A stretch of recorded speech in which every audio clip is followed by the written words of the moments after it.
If you've been wondering how to fully close Telegram on your computer, not just minimize it, you're in the right place. In this quick tutorial, I'll show you the exact steps to properly quit Telegram desktop so it stops running in the background. This is useful if you want Telegram completely closed, you're trying to free up system resources, or you simply want to make sure the app is not active in the tray. If this video helps, please hit the like button and subscribe for more helpful tech tutorials. Let's get right into it. First, open Telegram Desktop on your Windows PC. Now move your cursor to the top right corner of the app and click the X button. At first, it may look like Telegram has closed, but in most cases, it only minimizes to the system tray instead of fully shutting down. That means the app is still running in the background.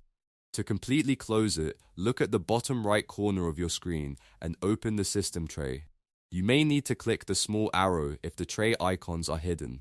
Once the system tray is open, look for the Telegram icon. If Telegram is there, right-click the icon to open the menu. From that menu, click Quit Telegram. This is the step that fully closes the app and stops it from running in the background. Once you do that, Telegram will no longer stay active in the tray.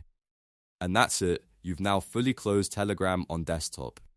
If this tutorial was helpful, don't forget to like, subscribe, and turn on notifications so you never miss another simple fix. Thanks for watching, and I'll see you in the next one.